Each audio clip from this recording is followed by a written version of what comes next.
Rumani hija littra li Pawlu kiteb qabel mar Ruma biex jintroduċi lilu nnifsu u biex jispjega lill-insara f'Ruma u allura lilna wkoll x'inhu l-Evanġelju li aħna nemmnu u nippritkaw. Rumani kapitlu 3 vers 9. X'inhu mela? Aħna l-lut jiġifieri aħjar minnhom mill-Ġentili. Le bl-ebda mod. Għax qabel urejna li sew il-lut u kemm il-Ġentili huma kollha taħt id-dnub kif inhu miktub m'hemm ħadd tajjeb le lanqas wieħed. M'hemm ħadd li jifhem, m'hemm ħadd li jfittex l-Alla. Il-koll ħarġu mit-triq, kollha kemm huma ma jiswewx. Ħadd m'hemm li jagħmel is-sewwa le lanqas wieħed. Gerżumithom qabar miftuħ. Bil-sienhom ħadmu l-qerq. Sem jew il-valenu ta' srieb taħt ċoftejhom. Sħit u imrar f'ommhom mimli. Ħfief riġlejhom biex ixerdu d-demm. Ħerba u miżerja hemm fit-triqathom. M'hemmx biża' Alla quddiem għajnejhom. Issa aħna nafu illi kull ħaġa li tgħid il-liġi tgħidha lil dawk li huma taħt il-liġi biex jingħalaq kull fomm u d-dinja kollha ssir ħatja quddiem Alla. Għalhekk ħadd ma huwa ġustifikat qudiemu bl-għemil tal-liġi għax bil-liġi jingħara fid-dnub. Iżda issa mingħajr il-liġi il-ġustizzja tal-Alla deret billi jiġdu għaliha l-liġi u l-profeti. Il-ħaq tal-Alla li hu bil-fidi f'Ġesu għal dawk kollha fuq dawk kollha li jemmnu. Għax m'hemmx għażla, għax kollha dinbu neqsin mill-glorja tal-Alla li jġustifikhom b'xejn bl-għażla tiegħu bil-grazzja tiegħu permezz tal-fidwa li fi Kristu Ġesu. Li Alla qiegħdu biex ikun bħala mezz ta' mafra ta' dnubietna permezz tal-fidi f'demmu biex juri l-ħaq tiegħu għal mafra ta' dnubiet ta' qabel fi żmien is-sabar tal-Alla biex juri ngħid jien il-ħaq tiegħu fi żmien tissa biex ikun ġust u jiġġustifika lil min jemmen f'Ġesu. Fejn hu mela l-ftaħir? Ma jidħolx bliema liġi tal-opri, le, imma bil-liġi tal-fidi. Għalhekk aħna nżommu li l-bniedem hu ġustifikat bil-fidi mingħajr l-għemil tal-liġi. Jaqgħu Alla tal-lut biss, mhux tal-Ġentili wkoll, iva tal-Ġentili wkoll. Għax hemm Alla wieħed li jġustifika lil kull min hu ċirkonċiż permezz tal-fidi u lil kull min mhux ċirkonċiż permezz tal-fidi. Qegħdin mela nxejnu l-liġi permezz tal-fidi Alla ħares, iżda qegħdin inwettqu il-liġi. Ħalli nagħmilkom mistoqsija. Kif kolli ngħidilkom għalfejn miet Ġesu? Għaliex miet Ġesu? Nimmaġina forsi tweġbuni Ġesu miet biex jisalvana, biex jaħfrilna dnubietna, biex jħodna l-ġenna. Mhux hekk? U tweġiba bħal dik hija korretta naturalment. Imma nerġa' nistaqsik, imma Alla għalfejn irid isalvak lilek? Għalfejn irid jaħfillek dnubietek? Għalfejn irid jieħdok miegħu fis-sema? Forsi biex nirrispondu l-mistoqsija tajjeb, irridu għal-mument ninsew lilna nfusna. Aħna mhux ir-raġuni ultima finali għas-salvazzjoni li ġie jikseb Ġesu Kristu. Tafu x'inhi r-raġuni ewlenija prinċipali għalfejn Alla ġie bagħat il-libru biex isalvana? Alla nnifsu. Alla isalva lilna biex juri il-glorja tiegħu. Biex juri kemm hu Alla ġust u tajjeb u ħanin u mimli mħabba.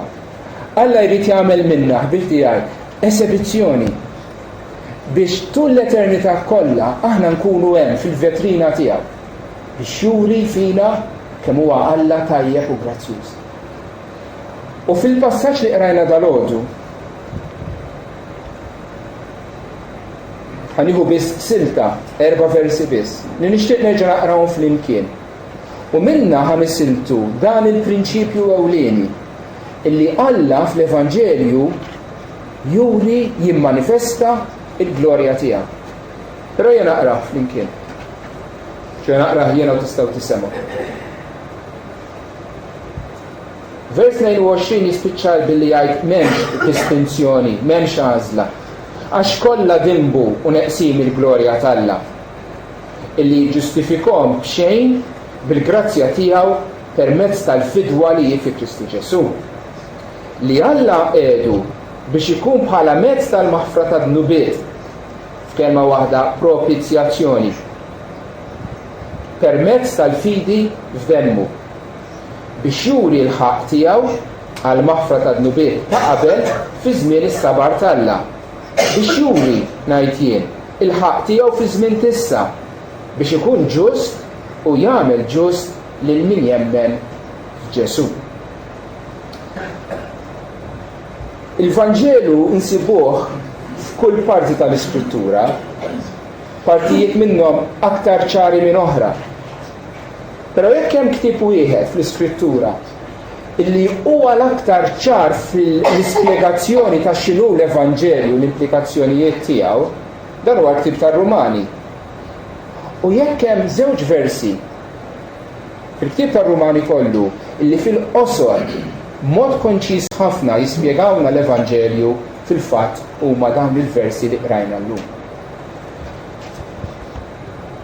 Kif tafu l-Evanġelju huwa aħbar tajba. Good news, le? Hija l-bxara tajba, hija bxara sabiħa. Minkejja dan ħafna nies jisemgħu l-Evanġelju u jibqgħu għaddejjin qisu ma semgħu xejn. U tafu għalfejn? Għaliex l-Evanġelju qabel ma huwa bxara tajba, huwa bxara ħażina. Huwa l-isbaħ u l-aħjar aħbar li qatt nistgħu nisemgħu, imma fl-istess ħin huwa l-aktar aħbar kera u depressanti u ta' dwejja li wkoll tista' tisma'. Għax qabel Pawlu ma jitkellem fuq il-grazzja t'Alla u l-ġustifikazzjoni u kif Alla jaħfrilna dnubietna, fl-ewwel 3 kapitli Pawlu jitkellem fuq l-aħbar ħażina li kull wieħed minna jridu nisemgħu, xogħol fuq id-dnub. Għax kollha dimbu u neqsim il-glorja t'Alla. Kollha il-Lut, il-Ġentili, aħna li qegħdin hawn, in-nies li qegħdin f'postijiet oħra, dak li jgħixu qabilna, dak li qegħdin jgħixu issa, kollha qegħdin taħt l-istess kappa. Kollha kemm aħna dnibna. Tajdin ma b'daqshekk. Għaliex qed tgħidilha aħbar ħażina? Għax forsi għadek ma tafx x'ifisser dnub. U forsi għadek ma tafx u qatt ma esperjenzajt u qatt ma verament ħsibt u bżajt bil-konsegwenzi li dnub iġib miegħek. L-Apostlu Pawli jibda kapitlu ta' qabel illi l-għadab t'Alla, ir-rabja t'Alla tidher mis-sema kontra kull ħażen u inġustizzja tal-bnedmin. Aħna nibdew nxandru l-Vanġelu billi ngħidulhom Alla jħobbok. L-Apostlu Pawlu jibda Alla hu irrabjat għalik. Irrabjat. Għax int li inti l-ħolqien tiegħu messek tirrikonoxxih bħala l-ħallieq u tagħtih qima u tiglorifikah u tirringrazzjah ta' dak in-nifs li għadek kemm ħadd. Imma aħna x'għamilna bħala bnedmin? Għarafna lil Alla, nafu li hemm Alla, imma lil Alla injorajnieh bħalli kieku ma jeżistix, bħalli kieku ma ħalaqniex, bħalli kieku mhux qed iżommna ħaj, bħalli kieku l-barkiet kollha li għandna ħdimna għalihom u ġibnihom aħna bis-saħħa tagħna. Aħna li nafu li Alla hu ġust u jrid li aħna nagħmlu lil ħadd ieħor dak li ħadd ieħor nixtiequ jagħmel lilna, Imma x'għamilna? Le, gdibna u sraqna u tkellemna kontra dak u ieħor. U għamilna żena. U meta għamilna hekk ma konniex biss qegħdin noffendu wieħed il-ieħor, kieku għamilna hekk kien ikun ħażin. Imma le, meta qegħdin noffendu lil xulxin, aħna qegħdin noffendu lil dak li tagħna l-liġi biex nimxu skont dik il-liġi. U jikmanda. Meta jiena gdibt kontra tiegħek imma fl-istess ħin gdibt kontra Alla. David għamel adulteru, David gideb, David qatel lil mara ta' dak li għamel adulterju magħha. Imma meta jiġi b'mod l-aktar niedem u b'soba kbira jistqar ħtijietu ma jgħidx jien bniet kontra dik il-mara jew kontra dak ir-raġel jew kontra l-poplu tiegħi bħala sultan. Imma jiena bniet kontra tiegħek biss. Jiena bniet u għamilt dak li hu ħażin f'għajnejk jgħidu lil Alla. Dak huwa dnub ħbib tiegħi. Meta aħna rribellajna kontra l-ħalliq tagħna u għadnielu le, jien ma rridx nagħmel li trid int, jiena nagħmel li rrid jien, jien ma jimpurtanix lilek, inti tajtni, ma jimpurtanix jiena rrid ngħix il-ħajja tiegħi. Itlaq lem, ma rridikx. Dak huwa dnub. U dnub bħal dak iġib il-konsegwenzi. Iva, il-ħadak talla, ir-rabja talla. U m'hemm l-ebda distinzjoni. Int min int reliġjuż jew m'intix reliġjuż, jekk in-nies jaħsbuk li inti bniedem tajjeb u reliġjuż, f'għajnejn Alla kollha kemm aħna dnibna, kollha kemm aħna nżilna fil-qiegħ. U jekk ma tkunx għall-intervent divin, il-konsekwenzi ta' dnub huwa l-għadab talla issa u l-għadab talla fl-eternità. Niket u għadab u dwejja u miżerja fuq kull ruħ li tagħmel il-ħażen jgħidilna. U għalkemm issa l-għadab talla huwa mrażżam bil-grazzja komuni tiegħu li xorta waħda jibqa' jtella x-xemx fuqna għalkemm aħna ħżina u xorta jibgħatilna x-xita u jimlilna qlubna bil-ikel u bil-ferħ. Dan huwa żmien tal-paċenzja talla, imma qatt jispiċċa u jasal jum meta l-ġudizzju talla u l-għadab talla jitferra fuq l-irjus ta' daw kollha li dnubietom ikun għadu fuqhom. Dik hi l-għadab. Dik hija l-aħbar ħażina tal-Evanġelju. Kollha dimbu u neqsini glorja tagħna. U f'daqqa waħda fil-vers ta' wara jgħidilna jiġġustifikhom b'xejn bil-grazzja tiegħu permezz ta' fidwa fi Kristu Ġesu. Jiġġustifikhom, taf xi tfisser jiġġustifikhom. Huma ħatin, huma kisru l-liġi, huma ħaqhom il-kundanna, huma ħaqhom il-kastig, ħaqhom l-infern, u f'daqqa waħda Alla jgħidilhom intom niddikjarakom ġusti, intom maħfurin, intom ħelsin. Hu, jekk hemm aħbar isbaħ minn dik, ma nafx, ma teżistix.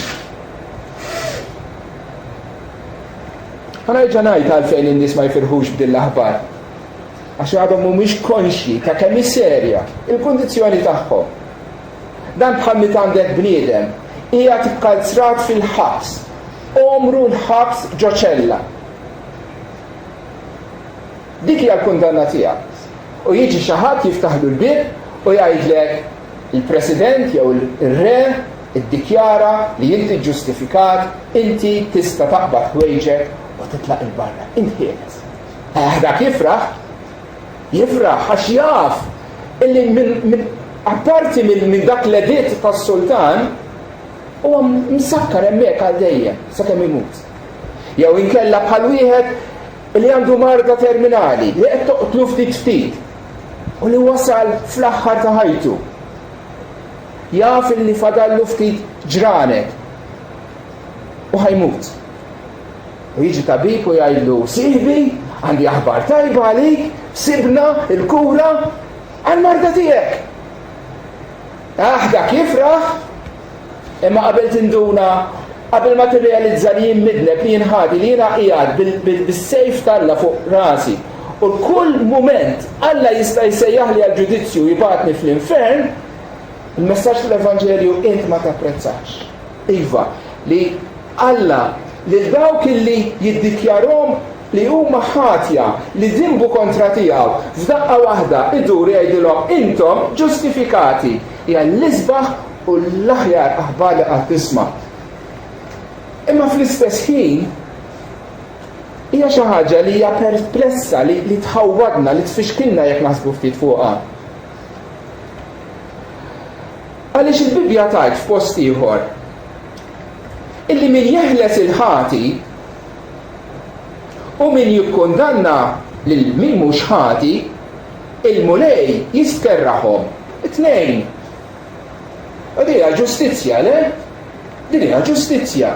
Inti tippretendi illi l-imħallef lil dak li mhux ħati jiddikjarah mhux ħati u jibgħatu l-barra liberu. Tkun inġustizzja jekk hemm xi ħadd innoċenti u jikkundannah il-ħabs? Le? Alla jobgħod imħallef bħal dak, jiskerħu mħallef bħal dak. Dak li l-imħallef mhux qed jagħmel xogħlu sew, għax bħala mħallef irid jimxi dritt mal-liġi. Jekk mhux ħati eħilsu. U bil-kontra, jekk xi ħadd huwa ħati, ix-xogħol tal-imħallef jekk irid ikun imħallef tajjeb u li jikkundannah. Mhux li jeħilsu. Iva immaġina, tmur id-dar, u ssib il-bieb żgassat, u ssib raġel illi b'sikkina f'idu għadu kemm għamel massakru mill-familja tiegħek kollha. U tara l-tfal, l-ommok, il-missierek, il-mara, il-raġel tiegħek qegħdin hemm fl-ard fid-dehem, mejtin, u tara lilu bis-sikkina f'idejh. U inti tiġik saħħa barranija, tmur u tintefa' fuqu u żommu mal-art u ċemper il-pulizija u jiġi jaqbduh. U dan jittella l-qorti. U wara li jistema kollox u jkun evidenti illi dan huwa l-qattil, l-imħallef fl-aħħar mill-aħħar jgħid din hija s-sentenza. Inti ġibna provi illi qtilt il-dik il-familja kollha. M'hemm l-ebda dubju inti l-qattil. Imma jiena imħallef twajjeb. Jiena inħobb ħafna, naħfer ħafna. Għalhekk jiena niddikjarak blaħtija, inti tista' tmur il-barra. Inti liber. Kif tirreaġixxi f'mument bħal dak? Tajt dak imħallef korrott. Dak mhux jagħmel xogħol kif suppost. Dak qatil il-familja tiegħi u hu qiegħed jieħu sem ma' min qatel f'dan id-delitt. Mela li tajt għax Alla jħobb jista' hekk jaħfer id-dnub. Qed tinsa xi ħaġa waħda li Alla hu imħallef ġust. U li imħallef ġust ma jaqbadx jiddikjara lil min hu ħati hekk li hu mhux ħati u jibgħatu l-barra ħieles. Ma jistax, ma jkunx Alla tajjeb jekk Alla jagħmel hekk. Mela fil-waqt li nifirħu li l-Iskrittura tajt li Alla jiġġustifika lil dawk li huma midinbin, fl-istess ħin iridu nsaqsu l-mistoqsija imma kif? Kif jista' Alla jiġġustifika lilna li jiksirna l-liġi tiegħu, li ħadnija kontra tiegħu, li ma bdejniex, li njorajnieh, li rribellajna kontra. Kif jista' Alla ikun ġust u jiġġustifika lilna li maħniex ġusti? U dak huwa l-Evanġelju issa. Il-mod kif Alla fl-erf infinit tiegħu sab mezz kif ikun ġust u fl-istess ħin juri ħniena magħna u jaħfrilna d-dubietna u jaħlisna.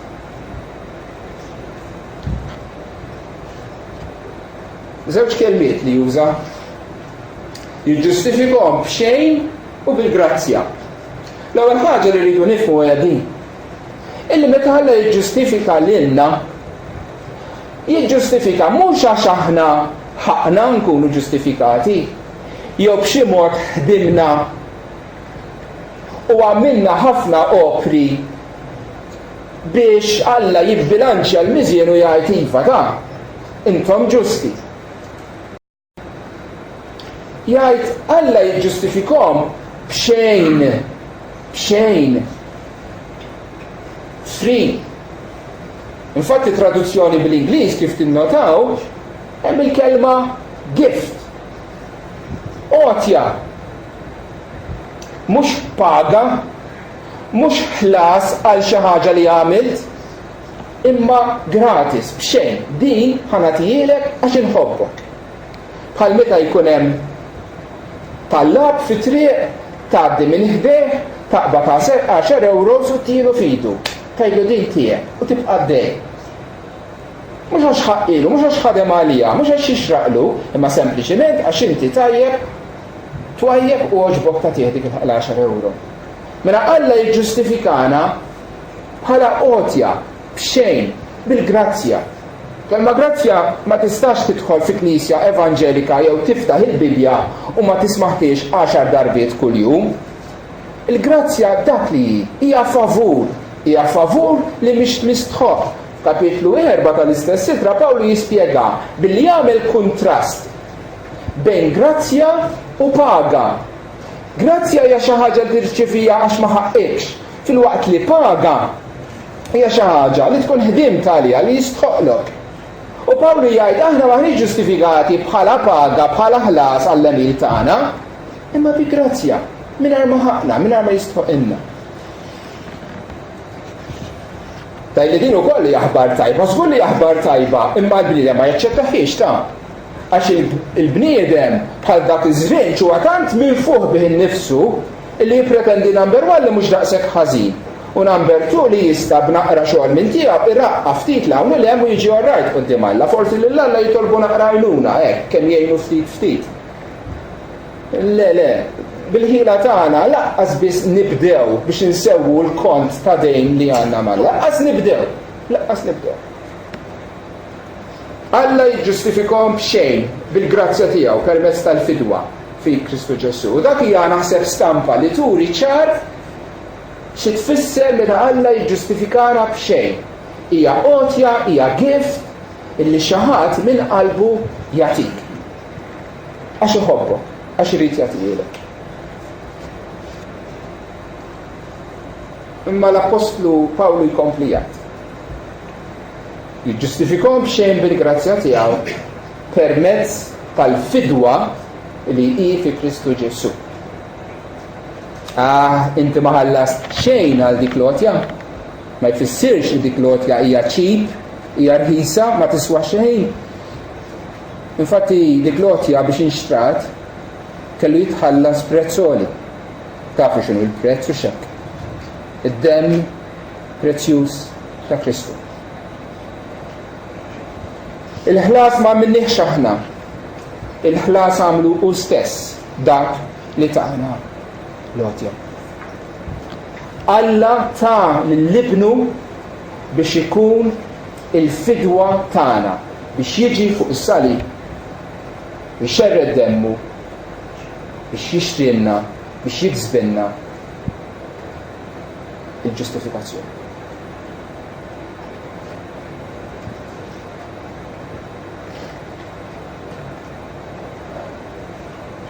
U meta tikkonsidra ftit x'sewwa lil Kristu illi tela l-glorja tal-ġenna meqjum u moqdi minn qtajja ta' anġli. U ġif din id-dinja imlibbes bl-umanità tagħna fqir. Anke meta kien tarbija sab min jobodu u min rid joqtlu. Ma għamel xejn ħlif tajjeb, imma n-nies irriġettaw, ma riduħx. Baduħ għal xejn. Sakemm fl-aħħar mill-aħħar il-poplu tiegħu stess għajat għat-tislib tiegħu u qatluh. Imma jekk dak mhux biżżejjed, id-dbatija ta' Ġesu kienet iktar minn dik id-dbatija fiżika u soċjali li sofra. Dbatija ta' Ġesu fuq is-salib hija espressa f'dik lajta li ma nistgħux nifhmuha. Alla tiegħi, għaliex ħallejtni. Għax il-ħlas ta' dnub u l-mewt u int Ġesu qed tieħu l-ħlas ta' dnub tal-poplu tiegħek. Allura Alla kellu jaħbi wiċċu minnek biex tbati, biex tmut. kif fil-fatt. U jmur passi wara l-qudiem biex jispjega kif id-dem ta' Kristu kisbilna il-fidwa tagħna, kisbilna l-ħelsien tagħna. Ikompli jgħid permezz tal-fidwa li fi Kristu Ġesu li Alla qiegħdu biex ikun bħala mezz tal-maħfra ta' dnubietna, il-propizjazzjoni, permezz tal-fidi f'demmu. Dak il-kliem kollu bħala mezz tal-maħfra ta' dnubietna fil-Grik hija kelma waħda, propizjazzjoni, kelma waħda. Mhix kelma li nużaw kuljum veru, imma kelma li nistgħu nifhmuha. Għaliex teħodna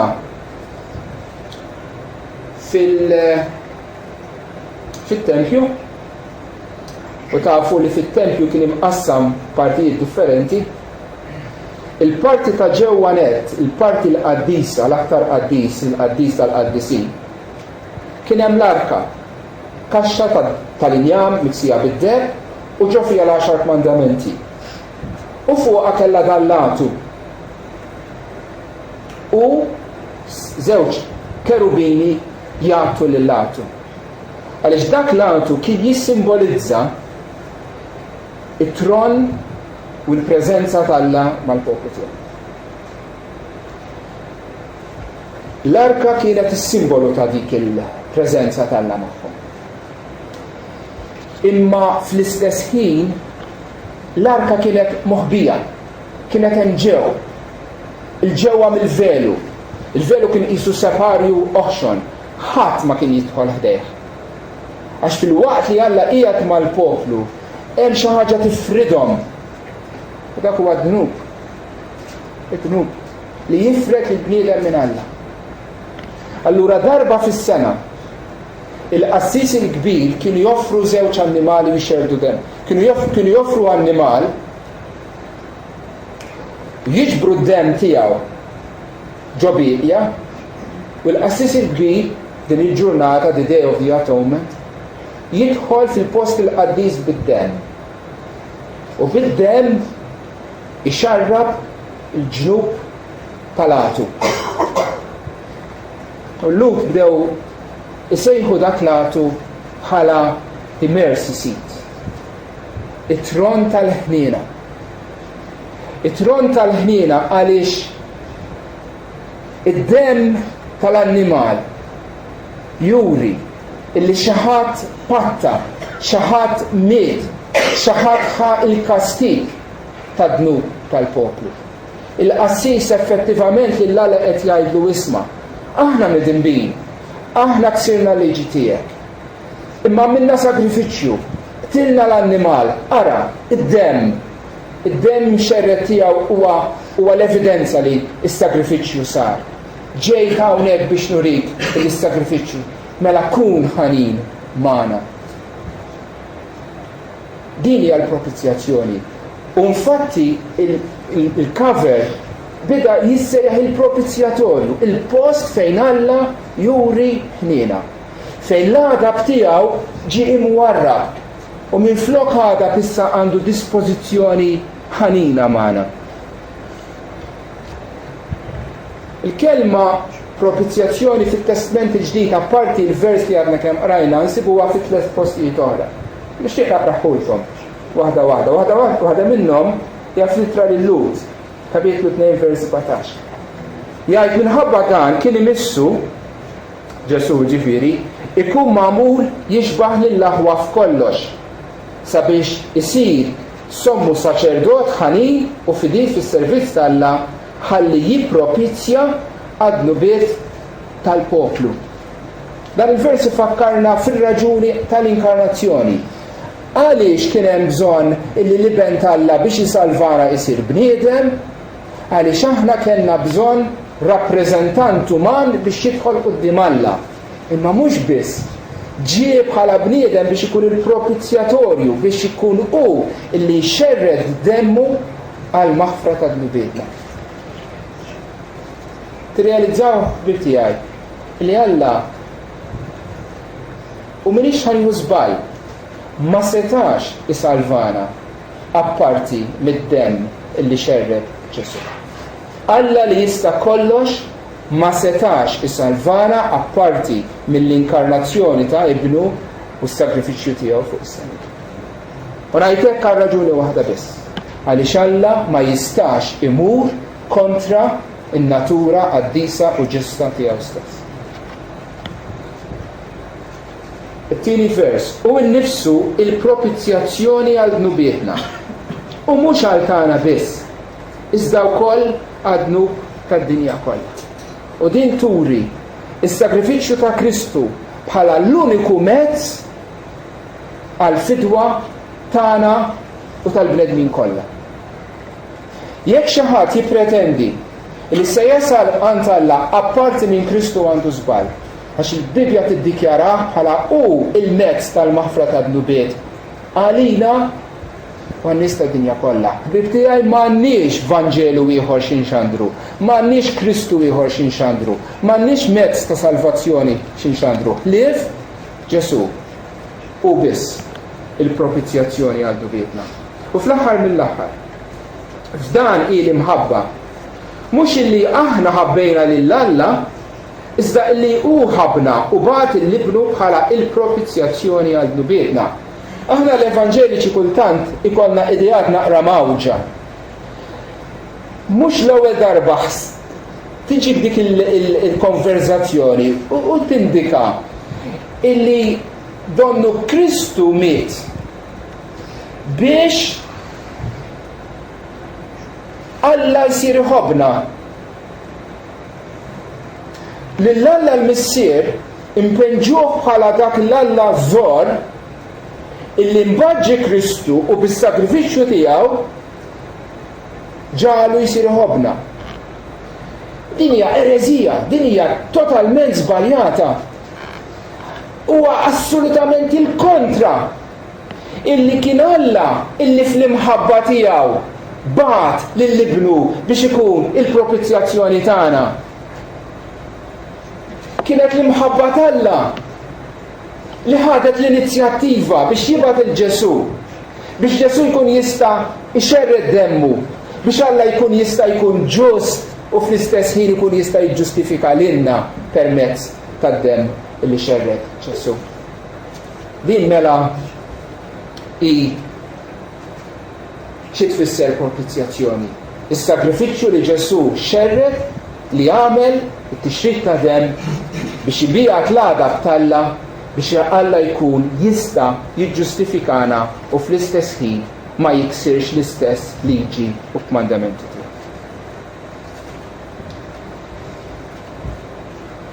Highlightjajt dawk il-kliem fi Kristu Ġesu.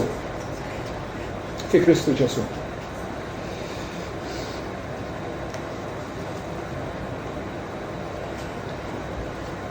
Kull barka li għandna hija fi Kristu Ġesu. Tgħidli kull m'għandi bżonn hu fi Kristu Ġesu. Veru, u iktar minn hekk. Kull ma għandek hu fi Kristu Ġesu. Dak kollu li għandek hu fi Kristu Ġesu. Għax apparti minn Kristu taf x'għandek? L-għadab t'Alla, il-ġudizzju t'Alla, il-ħaq t'Alla u l-infern għall-eternità. Imma fi Kristu għandek il-grazzja, il-maħfra, il-ħniena, il-ġenna. Fi Kristu u f'ħattija. U jekk irridu nagħmlu differenza fejn aħna u fejn inkunu, jekk ħanxandru xi ħaġa ħbieb tiegħi, irridu nxandru lil Kristu. Neħi l-Kristu mill-Evanġelju ma jibqa' xejn li f'skeletru. Ġesu Kristu hu il-mezz tal-maħfra tad-dnubiet, hu l-feddej tagħna, hu dak li jiġġustifikana. Ħaġa oħra li nixtieq nuri u di frażi żgħira permezz tal-fidi. Permezz tal-fidi. Il-ġustifikazzjoni mhix għal kulħadd. Ħajkun hemm nies li fl-eternità ħajkunu l-ġenna, u ħajkun hemm nies oħra li fl-eternità ħajkunu fl-infern għal dejjem. Għaliex jekk inti għandek il-ħobs quddiemek u bil-ġuħ u tħares lejh u tajt kemm hu tajjeb u tajt kemm hu bnin u tajt toqgħod faħru u tajt kemm fih kaloriji u kemm fih nutrizzjoni u tħalli hemmhekk int bil-ġuħ kont u bil-ġuħ tibqa'. Inutli smajt fuq Kristu illi miet li qam mill-mewt illi hu l-propizjazzjoni il-mezz tal-mafra tad-nubiet li fih nistgħu niksbu l-fidwa l-mafra. Tajjeb li tisma' minn hemm tibda. Imma jekk ma taqbalx dak li smajt u tiklu u tagħmlu tiegħek ma jiswik xejn. Mhux hekk qal Kristu, jiena l-ħobs ħaj li niżel mis-sema. Jekk ma nieħduhx, jekk ma nemmnux fih, ma nieħdu l-ebda vantaġġ minnu. Tajli dan jottal dak li hemm barra. Iva u għalina wkoll. Saqsi lilek innifsek, għid, jiena inni xhur snin nattendi Knisja Evanġelika. Naf il-Bibja, smajtu l-Evanġelju. Ġab fija dak is-sens ta' biża'.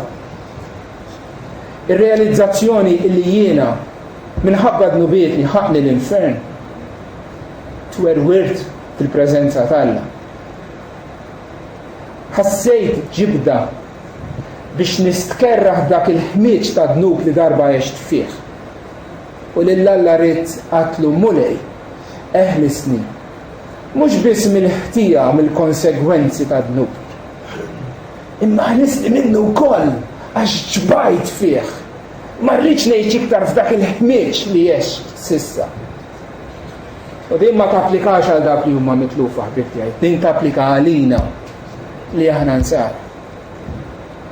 U jekk il-fidi li inti tajt li għandek falla ma tirriżultax dik ix-xewqa għal qdusija, dik hija fidi fażolla. Hija ta' biċċajt, hija fidi li ma ssalvax.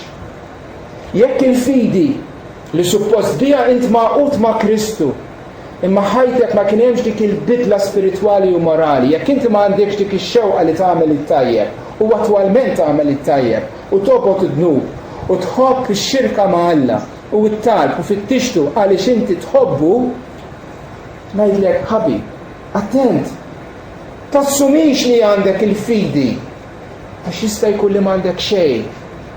Jista' jkun li m'għandek xejn. Il-fidwa ta' Kristu ma sservix jekk inti m'għandekx il-fidi fih.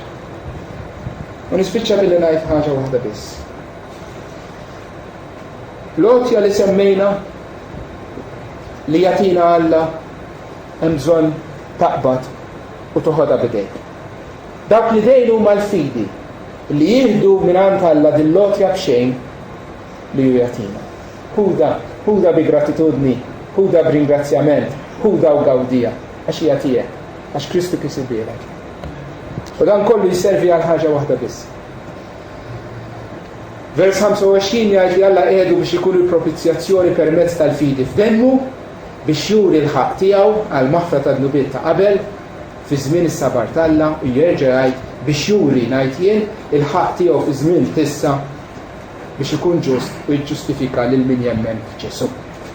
Biex juri, biex jimmanifesta, biex jagħmel esibizzjoni. Aħna nafu, u semmenija fil-bidunet, kif fil-fidwa tagħna Alla huwa glorifikat għal qawwa kbira tiegħu li qajjem il-Kristu minn bejn l-imwiet, għal dan il-pjan infinit li hu għamel fi Kristu, għall-erf tiegħu, għal grazzja tiegħu, le għall-imħabba li wara magħna. U fl-eternità dak li ħankunu qegħdin nagħmlu ħbib tiegħi, nigglorifikaw il-glorja tal-grazzja t'Alla. Imma llum rajna aspett ieħor, kif Alla qed jimmanifesta l-karattru sabiħ tiegħu. Fil-mewt ta' Kristu Alla qiegħed jimmanifesta il-ġustizzja tiegħu. Dak li mħallef li tkellemna fuqu jiġi u jgħidlek isma', int ksirt il-liġi, int ħaqqek il-kundanna. Imma jiena min issa nikkundannak, jien se naħfirlek. Għax il-pena ta' dnub tiegħek ħanieħdu jiena stess fuqi u mmut jiena minn flokok fuq is-salib.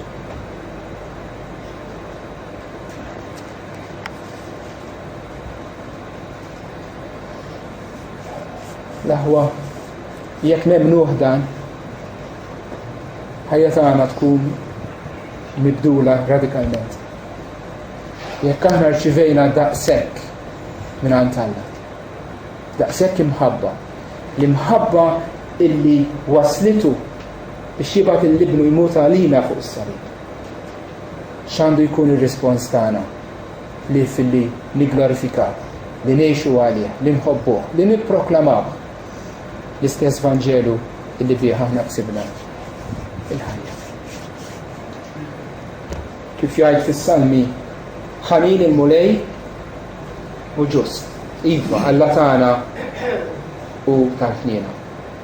Ejja nigglorifikaw lil Alla għall-ħniena tiegħu u għall-ġustizzja tiegħu li wera fis-salib ta' Kristu.